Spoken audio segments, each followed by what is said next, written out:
महाकाली में। जय माता दी भक्तों। आज का जो वीडियो है ये उन सब भक्तों के लिए है जो जानकारी लेना चाहते हैं कि श्राद्ध पक्ष कब है, कब से शुरू हो रहा है, कब समापन हो रहा है और श्राद्ध में हमें क्या करना चाहिए, क्या नहीं करना चाहिए, पितरों को कैसे खुश करना चाहिए, क्या उनका भोग प्रसाद होगा। ये सारी विधि मैं आपको इस वीडियो के माध्यम से बताने जा रहा हूँ। तो आपसे रिक्वेस्ट है कि आप वीडियो को ध्यान से सुने और समझ ना आने पे 2 से 3 बार दोबारा उसे पूरी तरीके से सुने, ताकि आपका कोई भी विधि या कोई भी अनुष्ठान या कोई भी संकल्प या कोई भी भोग प्रसाद की जो भी जानकारी है वो पूरी तरीके से आपको मिल पाए और छूटे ना। तो आगे मैं जानकारी देते हुए आपको सबसे पहले बता देता हूँ कि पितृ जो श्राद्ध है वो क्यों मनाया जाता है। सबसे पहले हम ये जानते हैं कि श्राद्ध मनाए क्यों जाते हैं। तो पितृपक्ष का जो ये समय होता है ये 16 दिन का होता है। 16 दिन यानी कि पूरी तरीके से पितरों को दिए जाते हैं।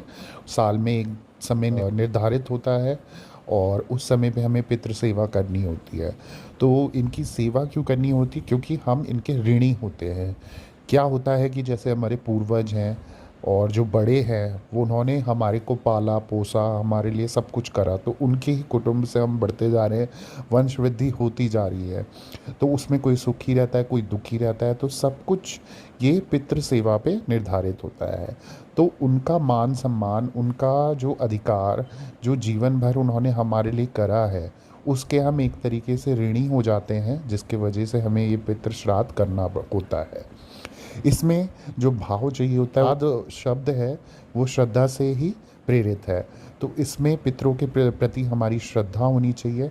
हम उनको क्या दें, क्या खिलाएं, ये हमें समय समय पे निर्धारित कर निश्चित करके उनको देना होता है। तो ये बहुत ज़रूरी चीज़ है जो साल में एक बार हमें ज़रूर करनी चाहिए, ताकि हम किसी भी तरीके से ऋणी ना हों अपने पितरों के लिए, जिन्होंने हमारी सेवा करी है, जिन्होंने हमारे लिए सब कुछ करा है, उनको हमें भी कुछ देना है। इसके लिए हम ये श्राद्ध मनाते हैं। अब ये जैसे मैंने बताया, इसमें 16 दिन का जो समय होता है, 16 दिन तक श्राद्ध मनाए जाते हैं। ये आपके पितरों के अनुसार आपका एक समय निर्धारित होता है, कौन से दिन पे किस दिन पे आपको किसका श्राद्ध करना है। कोई अगर आकस्मिक मृत्यु हुई है तो उसका श्राद्ध किस दिन होगा, कोई बीमारी से गया उसका श्राद्ध कब होगा, कोई एक्सीडेंट हो, जल के मरा हो, किसी भी तरीके से उसकी मौत हुई हो, तो उसके हिसाब से तिथि निर्धारित होती है और उस समय पे हमें उनका श्राद्ध देना होता है। अब इससे एक और प्रश्न जो क्वेश्चन निकल के आता है कि हम क्यों करें श्राद्ध। अगर किसी ने हमारे लिए करा है तो वो हमारे बुज़ुर्ग थे, हमारे माता पिता थे, हमारे दादा दादी थे, जो भी थे, तो उन्होंने हमारे लिए जो भी करा है वो अपने प्रेम भाव से करा है, तो हम उनको क्यों श्राद्ध दें। तो श्राद्ध देने का अर्थ क्या होता है? अगर आप साल भर में उनको श्राद्ध या ये जो श्राद्ध की जो तिथि होती है उसके अनुसार उनको भोग प्रसाद नहीं देते हो, उनका जो भी देने का विधि विधान होता है वो नहीं देते हो, तो इससे क्या होता है, आपकी वंश वृद्धि रुक जाती है, आपका जो उनका आशीर्वाद होता है वो रुक जाता है, जो उनका घर पे करे कलेश बढ़ जाते हैं, घर पे झगड़े होने लग जाते हैं, परिवार अलग होने लग जाता है, खुशियाँ उनकी छिन जाती है, कई बार कोई अचानक से मर जाता है या घर में मृत्यु होने लग जाती है, या फिर कोई ना कोई हर समय बीमार पड़ा रहता है, आपका पैसा फलीभूत नहीं होता, पैसा भी गलत जगह लगता है, कभी जेल जाने की नौबत आ जाती है, कभी कर्जे में पड़ जाते हैं। तो इस तरीके की चीज़ें उनके साथ होने लग जाती है। जिनके घर में संतान नहीं होती तो वो भी ये पितृ पक्ष से ही रिलेटेड है। अगर आप पितृ जो श्राद्ध के समय पे अगर आप श्राद्ध नहीं करते हो तो आपकी वंश वृद्धि नहीं होती, आगे बच्चे इस तरीके की कई तरीके की परेशानियां खड़ी हो जाती है जो आप चाह कर भी कर नहीं पाते हो। तो इसलिए आपको श्राद्ध करना अनिवार्य है। तो अब हम जानते हैं इस साल श्राद्ध कब पड़ रहे हैं। अब जो श्राद्ध की तिथि जो पितृपक्ष स्टार्ट हो रहा है वो हो रहा है आपका 10 सितंबर से, जो कि शनिवार का दिन है, और जो इसका समापन हो रहा है वो 25 सितंबर यानी रविवार के दिन पे इसका समापन हो रहा है। तो 16 दिन का जो ये इस समय से चलेगा। अब आपको करना कितने बजे से स्टार्ट है? जैसे अगर 10 सितंबर को किसी का श्राद्ध पड़ रहा है तिथि के अनुसार, आप ये पंडित से भी जानकारी ले सकते हो किस हिसाब से जो व्यक्ति मरा है या जो आपके पितृ गए हैं वो किस दशा में गए हैं, किस स्थिति में गए हैं, उसके अनुसार आप पंडित से पूछ के उनकी तिथि की जानकारी ले सकते हैं और उस दिन पे उनका हर साल श्राद्ध कर सकते हैं।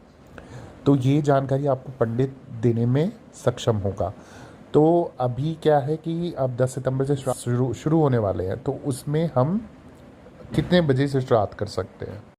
तो जो मान्यता होती है पितरों का, जो धरती पे आने का समय होता है वो दोपहर के समय होता है। तो 12 बजे के बाद आप अपना श्राद्ध का जो भी विधि विधान और तर्पण जो भी आप करते हैं, भोग प्रसाद आप लगाते हैं, वो 12 बजे के बाद आप कर सकते हो। पिंडदान और तर्पण करने से उन्हें शांति मिलती है। फिर अगर आप ये कार्य नहीं करते हो और जिस तिथि पे उनका श्राद्ध होता है वो नीचे आते धरती पे, आपके घर पे प्रवेश करते हैं और उनको उनका जो श्राद्ध का विधान है वो नहीं मिलता है, यानी कि जो पिंडदान है, जो तर्पण है, जो भोग प्रसाद है वो नहीं मिलता है, तो वो रुष्ट होके आपके घर से चले जाते हैं। उनका रुष्ट होके जाना मतलब आपकी हर तरीके के घर पे अशांति हो जाना और सब कुछ मतलब एक तरीके से बंद हो जाना, सारे रास्ते बंद हो जाना। तो पितरों को ये समय जो आपका है, श्राद्ध का समय, बहुत लाभकारी समय है। अगर आपने इस समय पे उनका तर्पण, उनका पिंडदान आपने कर लिया तो बहुत ही अच्छा समय, बहुत ही अच्छा फल आपको और आपके पूरे परिवार को और आने वाले वंश को मिलता रहेगा। तो इस चीज़ को आप ध्यान रखें और ज़रूर इनका तर्पण और पिंडदान कीजिए। अब ये जानते कौन कर सकता है श्राद्ध।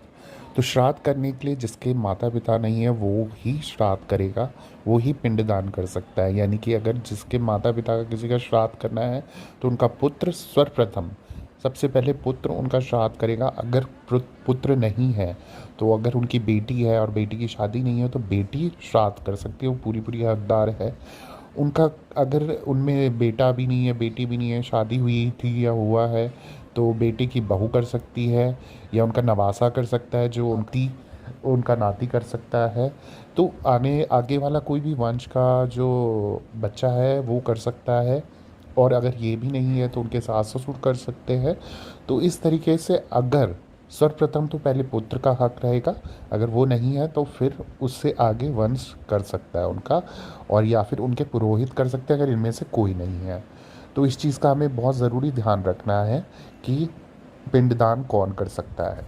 साथ ही एक और जानकारी मैं आपको दे दूं कि ध्यान रहे पितृपक्ष के समय जो 16 दिन का समय है जब श्राद्ध किए जा रहे हैं, यानी कि 10 सितंबर से लेकर 25 सितंबर तक आपको कोई भी खुशी वाला कार्य नहीं करना है। खुशी वाला कार्य कोई शादी ब्याह, कोई रिश्ता पक्का, या फिर कोई नई गाड़ी खरीदना, या किसी भी तरीके का हर्षोल्लास वाला काम नहीं करना।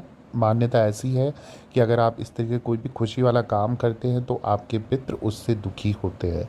तो कृपया करके इस तरीके कोई भी शुभ कार्य ना करें, कोई शुभ चीज़ें ना करें, खरीदे, कोई घर ना खरीदे, कोई नया मकान ना बनवाए। तो इस तरीके कोई भी कार्य ना करें जिससे पितरों को आपके कष्ट पहुँचे। इसमें एक और चीज़ ध्यान रखने वाली है कि पितृ पक्ष में जब भी आप श्राद्ध करते हैं तो उनकी मरने की तिथि, यानी कि जिस दिन उनका स्वर्गवास हुआ है उस समय की तिथि उनको आपको याद होनी चाहिए।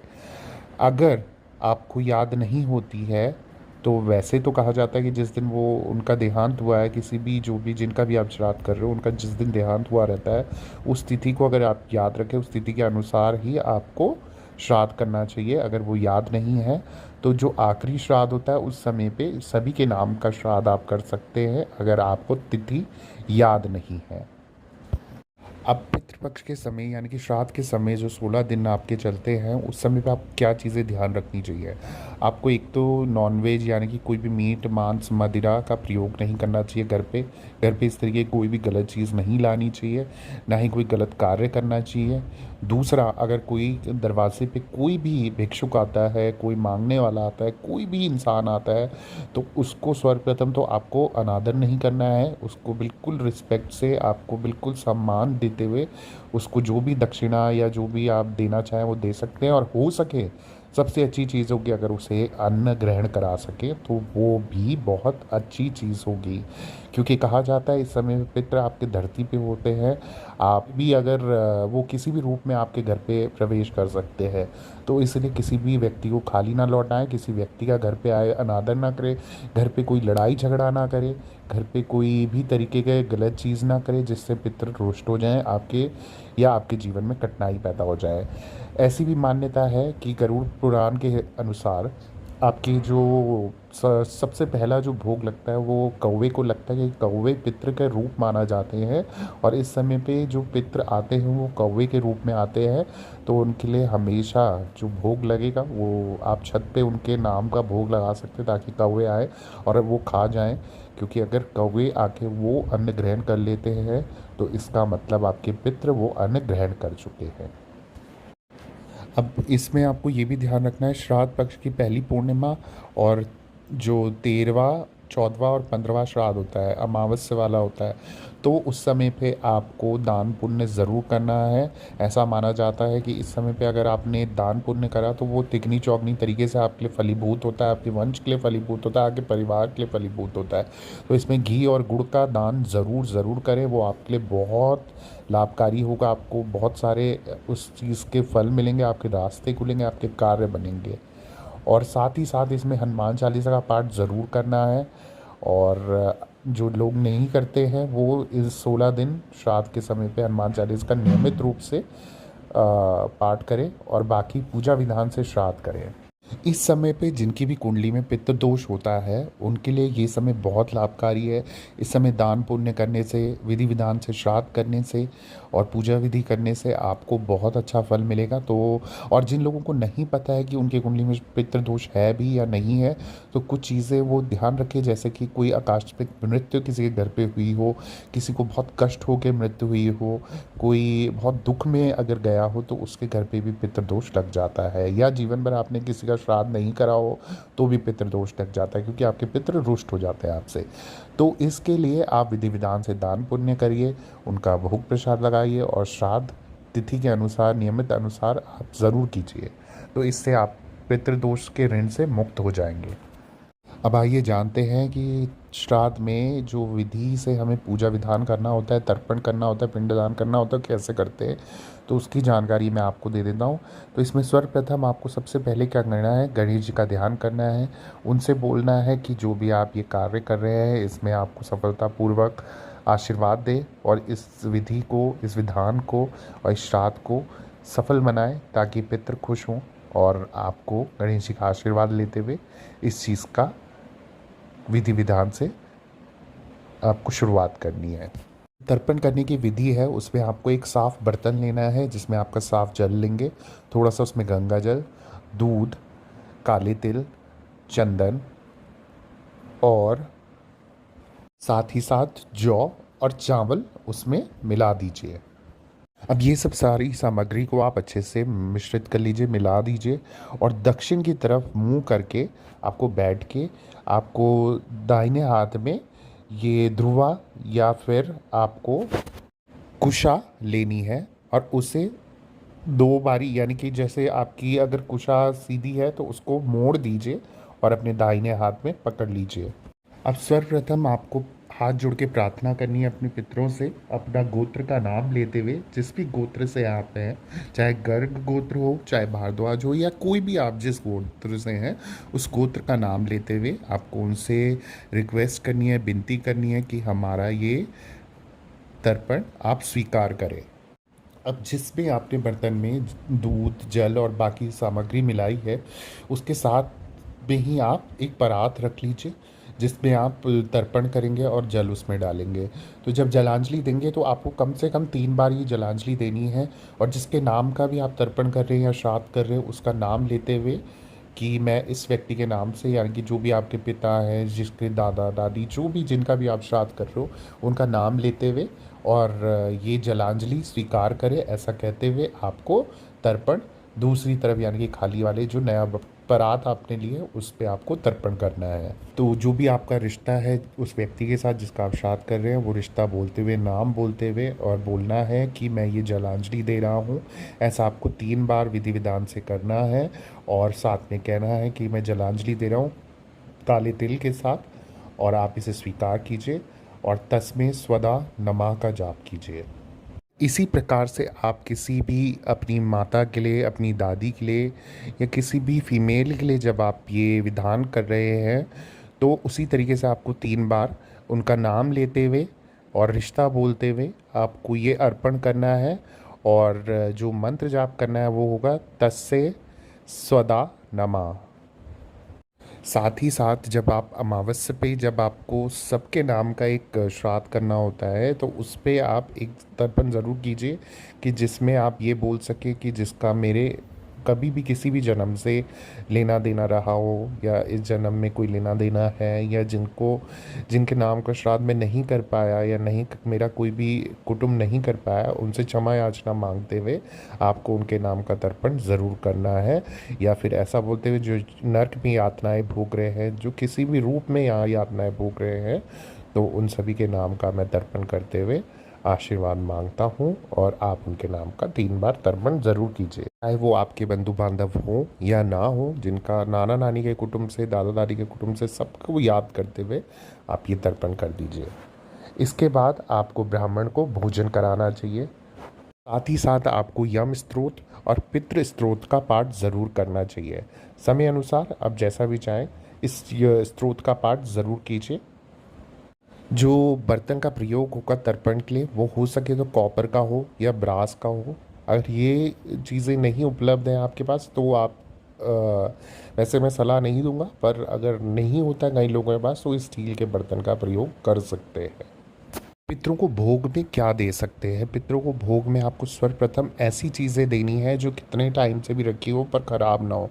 जैसे कि हमारा अनाज में आप सर्वप्रथम जो भोग माना गया है पितरों का, वो है खीर। खीर आप ज़रूर बनाएं, दूध से सफ़ेद खीर ज़रूर बनाएं। और इस खीर का आप भोग लगा सकते हैं, एक सब्जी बना सकते हैं, पूरी बना सकते हैं, रोटी, जैसा भी आपको इच्छा अनुसार। एक मीठी चीज़ चाहे जलेबी आप रख दो, और नारियल का टुकड़ा रख दो, फल रख दो। इस तरीके से आप पितरों को भोग प्रसाद में ये सारी चीज़ें, साथ ही साथ आपको 5 लोगों को ये भोग देना अनिवार्य होगा, जिसमें आपके गाय आ गई, आपका कौवा आ गया, आपकी चींटियाँ आ गई, और आपका देवता आ गए, और आपका कुत्ता आ गया। गाय का भोग गाय को दे दिया, कुत्ते का भोग कुत्ते को दे दिया, कौवे का भोग आपने छत में लगा दिया, देवता का भोग भी आप गाय को दे सकते हो, और चींटियों का भोग चींटियों को। इस तरीके से 5 लोगों को आपको भोग लगाना है, भोग देना है। इसमें आपको साफ़ सफाई का ध्यान रखना है, हर चीज़ दिल से आपको करनी है, श्रद्धा पूर्वक करनी है, क्योंकि श्राद्ध का अर्थ ही श्रद्धा है। जितनी आपकी श्रद्धा होगी, जितना आपका भाव होगा, उतने अच्छे से आपका ये श्राद्ध फलीभूत होगा। आपका भोग लगेगा वो केले के पत्ते पे लगेगा, तो केले के पत्ते आपको लाने पड़ेंगे, साफ़ सुथरे हों, धुल देना उन्हें, पानी से गंगा जल छिड़क के साफ़ कर देना। ध्यान रहे वो टूटे फूटे ना हो, कहीं से कटे फटे ना हो, ताकि वो साबुत हों। और साबुत उसमें आपको अपने पितरों का भोग लगाना होगा, उनके नाम का दिया प्रज्वलित करना होगा। आपको जो भी सामग्री आप बनाओगे, वो तिल के तेल पे बना सकते हो या सरसों के तेल पे बना सकते हैं। इन 2 तेल के अलावा आप कोई तेल ना यूज़ करें, ना प्रयोग करें, ध्यान रखें। पितरों का जो भी चित्र या फ़ोटो आप घर पे लगाएंगे, वो आप दक्षिण दिशा में लगाएंगे। दक्षिण दिशा में मुँह उनका दक्षिण दिशा की तरफ होना चाहिए, क्योंकि वो यम की दिशा मानी गई है। तो उनका जो फ़ोटो चित्र होगा वो उस तरफ मुख करते हुए होगा। पितरों को भोग लगाने की विधि एक और है, जिसमें आप क्या कर सकते हैं, या तो आप किचन में उनका स्थान बना के किचन में उनको भोग प्रसाद लगा सकते हैं। और थोड़ा सा आपको ये भी कर सकते हो कि गाय का उपला लीजिए, कंडा लीजिए, उसे जलाइए, और उस जलाते हुए में आप थोड़ा सा जो भी आपने भोग बनाया है, उस थोड़ा सा लेके और उस भोग को अग्नि में रख दीजिए, जो कंडा आपका जल रहा है। ये भी, और आपको साथ ही साथ बोलना है कि ये पितरों के नाम का, इस जो भी पितर हैं आपके जिनका आप श्राद्ध करें, उनके नाम का भोग है, और कृपा करके ग्रहण कीजिए। इसका अर्थ होगा कि वो आप उन्हें भोग ग्रहण करा चुके हैं। पितरों के नाम का आपको तिल के तेल का दीपक जला सकते हैं आप। दक्षिण दिशा में आप जलाएंगे, दक्षिण दिशा ही पितरों की दिशा, जो स्थान होता है वो दक्षिण दिशा में ही होना चाहिए। तो ये ध्यान रहे, वो यम की दिशा भी कहलाती है, तो उसी दिशा में आप तिल के तेल का दीपक जलाएंगे। अब बारी आती है दान की, कि जिसका बहुत ज़्यादा महत्व है। तो कुछ दान मैं आपको बता रहा हूँ जो महत्वपूर्ण दान होते हैं, ये ज़रूर करने चाहिए। इनमें से कुछ दान ऐसे हैं जो यथाशक्ति अनुसार जितना भी आपका सामर्थ्य हो उतना आप दे सकते हैं। ज़रूरी नहीं है कि सारे दान देने अनिवार्य हैं या सारे दान देने के बाद ही आपको पुण्य कमा सकते हैं। पर ये दान हैं जो कुछ बताए गए हैं पुराणों में, जिनका कथन है, तो उस हिसाब से मैं आपको बता रहा हूँ। जैसे घी का दान, सर्वप्रथम आप गाय का घी आप दान करें किसी भी ब्राह्मण को, वो बहुत ज़्यादा फलदायी होगा। आप गुड़ का दान कीजिए, आप सोना दान कीजिए, आप भूमि दान कीजिए, आप चांदी दान कीजिए। अगर सोना और चांदी ना हो पाए तो आप दक्षिणा के स्वरूप आप ब्राह्मण को कोई भी दक्षिणा दे सकते हैं, पैसे दे सकते हैं। यथानुसार आप अपना जो भी आप दे पाए उसके हिसाब से आप जितनी भी दक्षिणा उन्हें देना चाहें वो दे सकते हैं। अनाज का दान दीजिए आप। गाय का दान भी इसमें बहुत महत्वपूर्ण है, आप गाय का दान कर सकते हैं। आप जिसे हम गौ दान बोलते हैं। और दूसरा आ गया आपका वस्त्र का दान। जैसे माना जाता है जैसे हम धरती पे रहते हैं तो हर मौसम के हिसाब से हमें सर्द गर्म और उस तरीके के कपड़े चाहिए होते हैं, उसी तरीके से हमारे पितरों को भी वस्त्रों का दान करना अनिवार्य है। तो उसमें आपको साफ़ सुथरे कपड़े, नए कपड़े आपको दान करने हैं। 5 जोड़ी कपड़े आप दान कर सकते हैं, जिसमें आप कुर्ता दान कर सकते हैं, कपड़ा दान कर सकते हैं, अंगूछा 5.25 मीटर का अंगूछा दान कर सकते हैं, आप बनियान दान कर सकते हैं, रुमाल दान कर सकते हैं। और जैसा भी आपका यथाशक्ति अनुसार, बाकी आप चप्पल देना चाहे, आप उनके लिए चारपाई देना चाहे, रजाई देना चाहे, मौसम के हिसाब से स्वेटर देना चाहे, जो भी आप देना चाहें बाकी चीज़ें दे सकते हैं। पर 5 जोड़ी कपड़े आपको ज़रूर देने हैं अपने सामर्थ्य के अनुसार। काले तिल का हम सब जानते हैं कि बहुत महत्व है पितरों में। तो जब हम अर्पण करते हैं तो काले तिल होना अनिवार्य होता है। उसी प्रकार से आप काले तिल का भी दान कर सकते हैं ब्राह्मण को। इन सब चीज़ों में हमें एक चीज़ का और ध्यान रखना है कि जो भी हम दान पुण्य करेंगे वो सिर्फ़ और सिर्फ योग्य ब्राह्मण को जाना चाहिए। किसी मंदिर के योग्य ब्राह्मण जो हों उनको ये दान करें। आप इसमें बिना सिले हुए कपड़े ज़रूर दे सकते हैं। सफ़ेद कपड़ों का आप दान कर सकते हैं, शॉल आदि आप दान कर सकते हैं।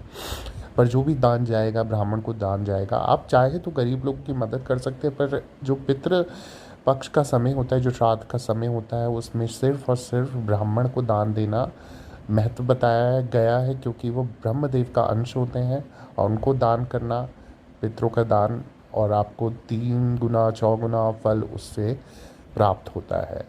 अपना सारी पूजा विधि करके जब आपका श्राद्ध पूरा हो जाए तो आप पितरों से, अपने इष्टों से, अपनी कुल देवी कुल देवता से हाथ जोड़ के विनती करके माफ़ी मांगे कि इस श्राद्ध में अगर आपसे कोई गलती से भूल चूक हुई है तो अपना बच्चा समझ के उन्हें क्षमा करें और हमारा ये श्राद्ध आप ग्रहण करें। जो हमने श्रद्धा भाव से पूरे विधि विधान से किया है उसको स्वीकार करें और हमेशा अपना आशीर्वाद हमारे सर पे रखें, हमारे घर पे अपना स्थान रखें, अपना वास रखें, इस घर की रक्षा करें।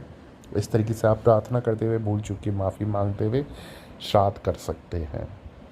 बाकी कोई भी जानकारी अगर रह गई हो, वैसे तो मैंने सारी जानकारी आपको इस वीडियो के माध्यम से दे दी है, पर अगर आपको कोई भी जानकारी अधूरी लगती है या इसके अलावा भी कोई कष्ट है, कोई संकट है घर में, कोई भी विधि विधान आप जानना चाहते हैं, कोई भी शक्ति के बारे में जानना चाहते हैं, घर पे कोई कलेश है, कर्जा है, पैसों की दिक्कत है, नौकरी की दिक्कत है, बच्चा होने में दिक्कत है, पति पत्नी में नहीं बन रही है, उन सब चीज़ों के लिए आप मुझसे संपर्क करना चाहें कमेंट के माध्यम से कर सकते हैं। डिस्क्रिप्शन बॉक्स में मेरा इंस्टाग्राम का लिंक है, अगर यूट्यूब पे आप जाएंगे तो वहाँ पर भी मेरा लिंक है। आप लिंक क्लिक करेंगे तो वो लिंक के माध्यम से आप इंस्टाग्राम में मुझसे संपर्क कर सकते हैं, मैसेज के माध्यम से, ऑडियो कॉल के माध्यम से। अभी फ़िलहाल मैं रोज़ लाइव आता हूँ इंस्टाग्राम में 8 से 9 बजे के बीच। उस बीच में भी आप मुझसे डायरेक्ट बात कर सकते हैं, आपको जवाब मिलेगा। बाकी मैं सभी भक्तों के लिए जो भी सच्चे मन सच्चे भाव से देवी भगवती सच्ची शक्ति माँ डाक काली के दरबार से जुड़े, मैं सभी के लिए प्रार्थना करता हूँ सभी के कार्य बने, सभी के संकट रोग दोष दूर हों। माता भगवती आप सभी को आशीर्वाद दे, आपके घर में अन्न धन के भंडारे भरे। जय माता दी।